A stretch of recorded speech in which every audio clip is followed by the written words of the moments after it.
තෙරුවන් සරණයි හැම දිනාටම මෙන්න මේ වීඩියෝ එක ටිකක් බලන්න. ඒ වීඩියෝ එක බලලා අපි ඊට පස්සේ ටිකක් කතා කරමු. ආච්චිලා දඹදිව යනවනේ. මම මේ මගේ අඳුරන ආච්චි කෙනෙක්ගෙන් අහුවා දැන් මොකද්ද මේකේ එන්ඩ් පොයින්ට් එක. අපිට පින ලැබෙනවා. එතකොට නිවන් යන්න ලේසියි. හරිද? තණ්හාවනේ තියෙන්නේ. තණ්හාව. ඇයි දඹදිව යන්නේ? අර හිතේ ශ්‍රද්ධාව නෙමෙයි. පින ලබාගෙන නිවන් යන්න. තොපි යන්නේ අපායේ. චුග්ගල නිවන් යන්න. දඹදිව යන්නේ. ඒක නර මේකේ උන්ට අවුරුදු ජීවිතේ අවුරුදු 20 30 ඔක්කොම තිබ්බ දඹදිව යන්න. නෑ යන්නේ. නාකි වෙලා මැරෙන්න ඕන්න මෙන්න පපුව ගැහෙද්දි යනවා දඹදිව. වඳින්න කරන්න පුළුවන් ඔක්කොම කරලා දඹදිව ගියාට යන්න. මේ දිව්‍ය ලෝකේ. අම්මපා. ඒ කියන්නේ ලංකාවේ දැක්ක නේද? මේ තමයි අපේ අනාගතය. ඒ තමයි අපේ අනාගතේ මේ රට බාර ගන්න ඉන්න තරුණ දරුවෝ. කොසල් රජතුමා සිහින දාසයක් දැක්කනේ. එක හීනයක තියෙනවා මහා විශාල ලොකු ගල් වතුරේ පාවෙනවා. බුදුරජාණන් වහන්සේගෙන් අහනවා ස්වාමීනි භාගතුන් වහන්සේ මම දුටුවේහි ලොකු ගල් වතුරේ පාවෙනවා. අනේ ස්වාමීනි මට මේකේ තේරුම කියලා දෙන්න. රජතුමනි කලබල වෙන්න කාරණාවක් නැහැ. අනාගතේ මේ ලෝකෙ මිනිස්සු මෙන්න මෙහෙමයි තිඳු තීරණ ගන්නෙ. කොහොමද?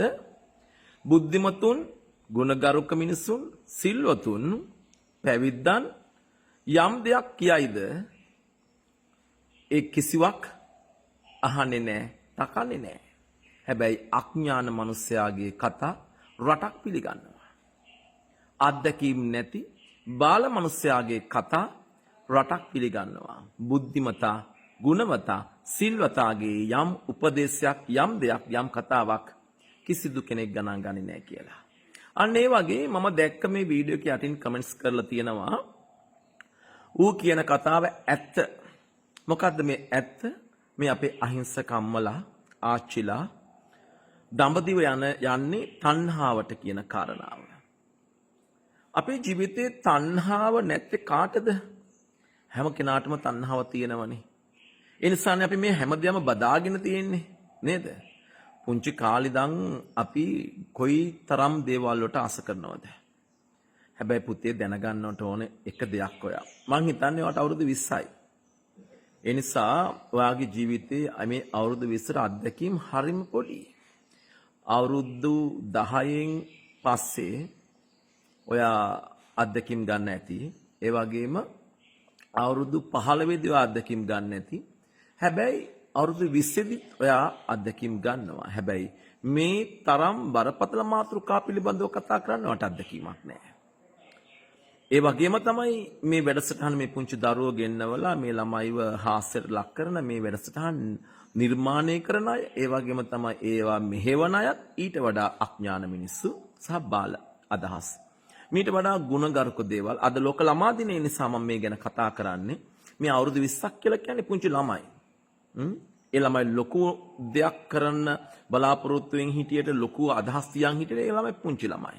අපි දකින විදියට. ඒ නිසා පුතේ මේක හොඳට අහගන්නට ඕනේ. ඔයාලගේ අනාගතය ලස්සන කරගන්න ඕනේ ඔයා ළමයි. ඒ තමයි සංවරභාවයෙන්, ගුණවත්භාවයෙන්, සිල්වත්භාවයෙන්. එහෙම නැතුව මේ අර වඳුරෙකුට දැලපිහියක් හවුනාම කණ්ණාඩියක් හවුනාම දන්නේ නැහැ මොකද්ද කරන්න කියලා හැම තැනම කපා ගන්න ඕනේ.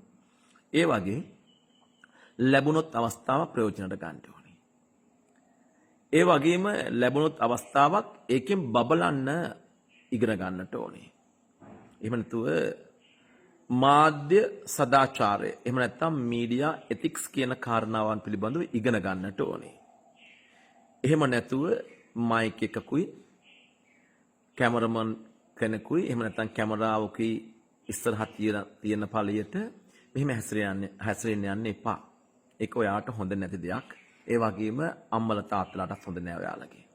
ලෝක ළමා දිනේ දවසේ මම මෙන්න මේ කතාව මේ සමාජයට ගත්තේ, සමාජයට අරගෙන කියන්න ගත්තේ. දැන් දරුවෝ නෙමෙයි ඉන්නේ, ඊටත් වඩා එහා ගිහිපු පිරිසක්. ඒ නිසා දරුවන්ගේ ලෝකය ලස්සන කරන්නට අපි හැමදෙනාම වග කියන්නට ඕනේ. අපි හැමදෙනාම ඒ වෙනුවෙන් උනන්දු වෙන්නට ඕනේ. මේ පුංචි ළමයි මහ මිනිස්සු හිතන විදියට තල්ලු කරලා මේ මිනිස්සු ළමයිගේ හිත නාස්ති කරන එක, කුණු කරන එක, ඒ ළමයිට අවුරුදු 20ක ළමයික අවුරුදු 40ක 50ක ප්‍රශ්න අහලා මේ ළමයි අමාරු දාන එක කළ යුතු දෙයක් නෙමෙයි. ඒක හොඳට අවබෝධ කරගන්න, තව ඉගෙන ගන්න.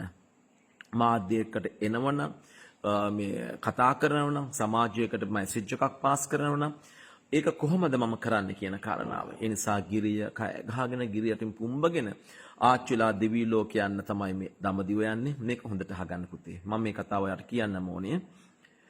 ඔයාගේ ආච්චි ඔයාගෙන් ඇහුවොතින් දඹදිව යන්න ඕනේ පුතේ මාව යවපන් කියලා. ඔයා අත මෙන්න මෙහෙම කරගෙන මෙහෙම ගගහා ඔයා ආච්චිට බයිනෝද විදිහට කුණු හarpේ. කවදාවත් එහෙම කරන්නේ නැහැ නේද? අනේ මගේ ජීවිතේ තවමත් මගේ අම්මා දඹදිව යවා ගන්න බැරි වුණා. මොකද ඒ හේතුව තමයි අපිට මුදල් නැහැනේ. ඒ නිසා මුදල් තියෙන අය තමන්ගේ ආච්චිල සීයල තමන්ගේ අම්මලා තාත්තලා දඹදිව යවනවා. බුදුරජාන් වහන්සේගේ දීපය, බුදුරජාන් වහන්සේ වැඩ සිටි තැන්, බුදුරජාන් වහන්සේගේ ඉපදුණු තැන මේව බලනකොට කොච්චර දෙයක්ද? සැදෑ සමය ගත කරන අයයි මේව බලන්න යන්නේ. එහෙම නැතු තරුණ පහේ අවුරුදු 18 19 ළමයි යන්නේ නැහැ.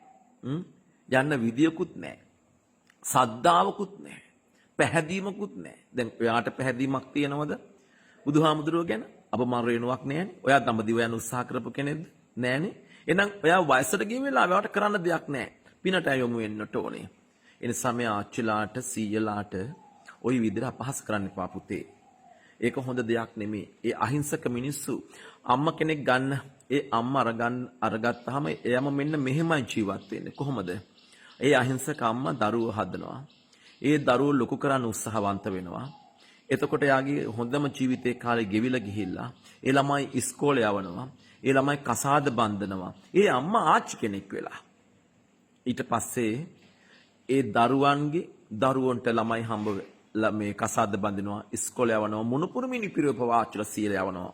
අන්න ඒක නිසා පුතේ මීට වඩා බුද්ධිමත් වෙන්න ඕනේ.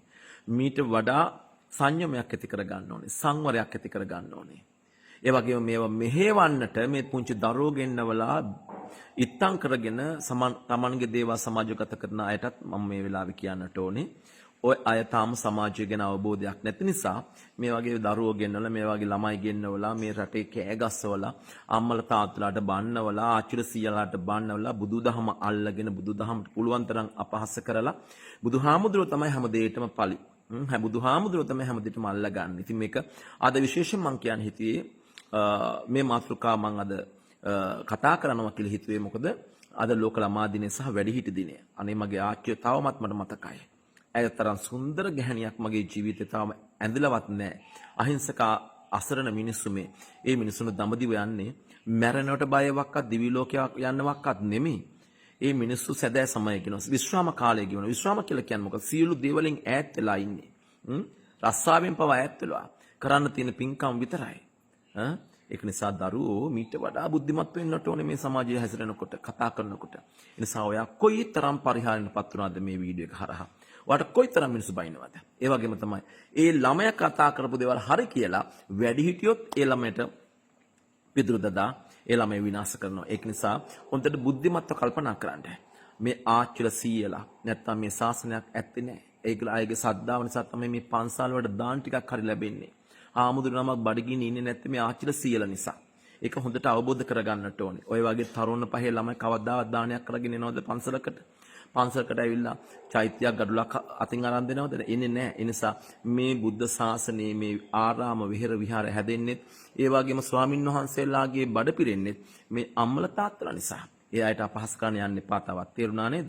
ලෝක ළමා දිනේ දවසේ මං කිව්වේ දරුවෙක් විදිහට වාට. ඔයා පුංචි හිතන්න එපා ඔයා ලොකුයි කියලා. ඔයාට අවුරුදු 20ක් විතර වගේ තමයි මට පේන්නේ. හරියට දැලි රැවුලවත් වාට හැදිලා නැහැ.